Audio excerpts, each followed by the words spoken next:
Labvakar, mazie un lielie pasaku draugi! Es esmu Vilcis Muižā un jau 5. gadu pēc kārtas. Ziemassvētku pasakas skan kādā Latvijas pilī vai muižā. Šogad, gluži tāpat kā pērn, Ziemassvētku pasakas pēc mana lūguma ir rakstījusi Ināra Vasiļevska Ročāne. Un tas būs pasaku cikls Vilces Ziemassvētku pasakas. Un 4 daļas skanēs līdz pat Ziemassvētkiem. Mīlestības kalniņa pasaka. Aiz triedeviņiem kalniem ir kāda zeme, plaša un līdzena tāda, kur vējš var tālu skriet. Kad iestājas ziema un tuvojas Ziemassvētku laiks, vēja auļi sevišķi pieņemas spēkā. Šīs zemes maliņā atrodas senā Vilces muiža un tur mīt rūķis Vilkausītis. Viņa mazais miteklis muižas pagrabā ir lapsiņa pūža lielumā un smaržo pēc kadiķu ogām. Vilkausītis vienmēr uzmana visus notikumus muižā, taču tas vēl nav nekas. Kādā tumšā ziemas vakarā Vilkausītis ar lauka peļu pastu saņēma aizieķelētu vēstuli. To bija rakstījusi elfu princese Rukelīne.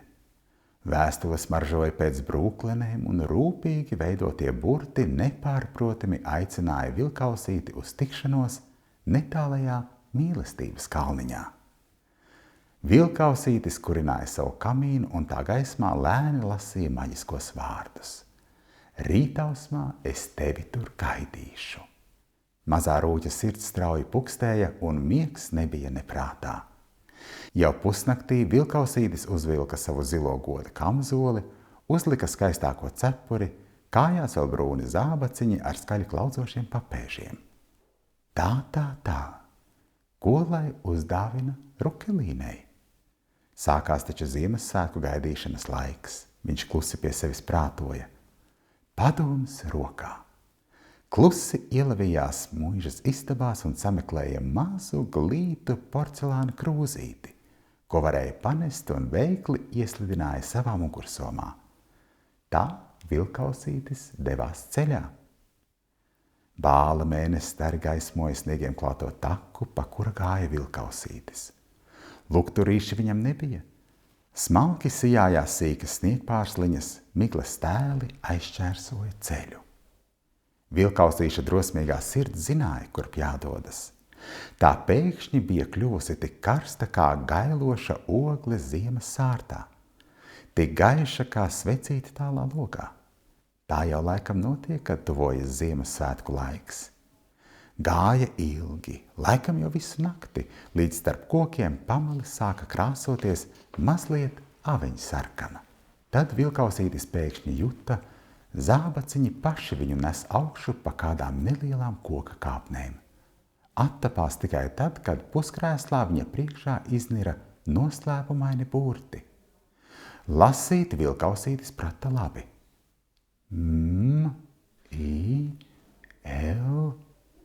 Mīlestības kalniņš. Viņš veicīgi saburtoja un ilgi brīnījās. Tad skaļi iesaucās: Hei, esmu klāt!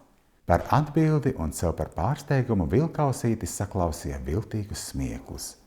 Tad negaidīti paklupa. Likās, ka ir sapinies zaļā mīkstā zālē. Kur tad radusies zāle? Ir taču ziema. Izrādās, ka tas bija zaļa zīda tērpa ieloks. Vilkausītis pacēla mazās acis uz augšu un sastapa tur citas, lielas, zaļas kā meža ezeri. Iezīmējās arī cēli sejas vaipsti. Tad melnā mežģīņu cimdā tērpta roka pacēla Vilkausīti aiz kamzoļa apkakles tā, ka viņš gandrīz sastinga no bailēm. Vai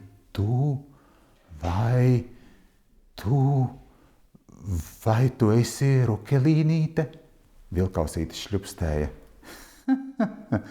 Rukelīnīte gribēja gan. Smējēji turpināja smiet, tad dusmīgi noprasīja. Par ko tu turi mani, mazais rūķi? Es esmu Vilkausītis. Muižas rūķim bailīgi nodarbēja balstiņa. Tad viņš saņēma visu savu drosmi, piecirta sarkano zābaciņu un dusmīgi kliedza cik spēka. Un kas tad tu tāda būtu, ja jau neesi Rukelīne? Klusē, mazais punduri. Balss kļuva pavisam nīgra. Kauns tev, ja mani nepazīsti. Esmu mūžas zaļā dāma. Mana valstība ir veranda. Tur es krēslainos novakaros, laiskojos Ziemassvētku lampiņu gaismā, bet tu tik tupi savā pagrabā. Toties naktīs man pieder mīlestības kalniņš, jo es te vēl ar vienu gaidu savu kungu. Pat augstā ziemas naktis neliedz man še kavēties. Ziemassvētku laikā man viņš jāsatiek, un tu tagad man maisīsies pa kājām? Vēl kaut kāda Rukelīne? Nemūžam. Tūlīt pat lasies prom. Šāds tonis nu diena nepiestāvēja cēlai dāmai, bet viņa bija tik noskaitusies, ka vairs nespēja valdīties. Man jāsatiek Rukelīne. Viņa kaut kur tepat mani gaida. Mīlestības kalniņā es mīlu Rukelīni. Dīvaini vārdi vēlās pār Vilkausīša lūpām.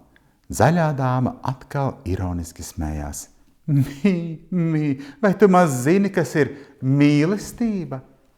Jā, es zinu gan, tagad es zinu.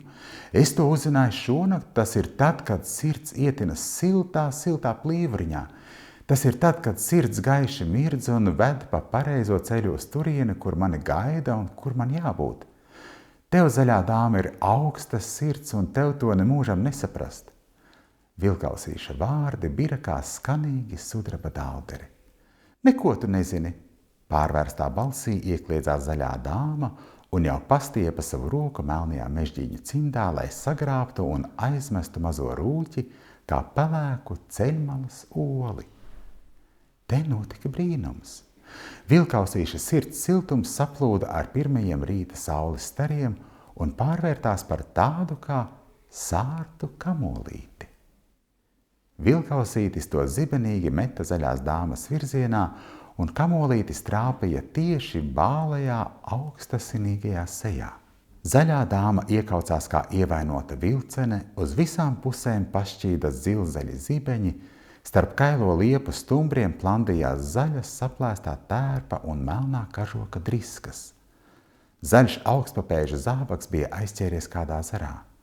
Dāmas vairs nekur nebija.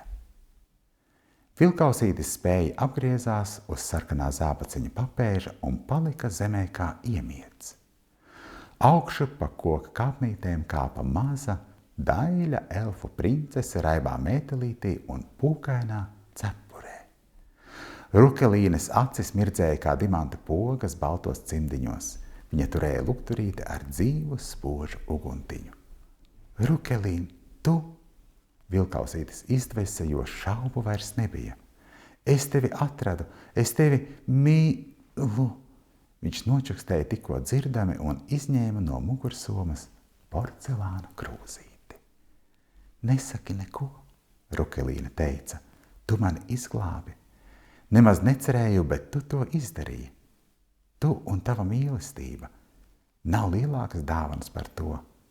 Rukelīnē pār vaigiem noripoja dažas citras pērles.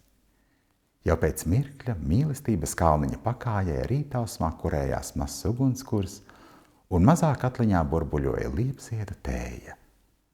Vilkausītis un Rukelīne svinēja savu tikšanos, baudot smaržīgo tēju no vienīgās porcelāna krūzītes. Nu varēja sākties burvīgais Ziemassvētku gaidīšanas laiks. Te nu pasaka ir galā. Mēs tiksimies nākamajā otrdienā un turpināsim gaidīt Ziemassvētkus. Ar labu nakti!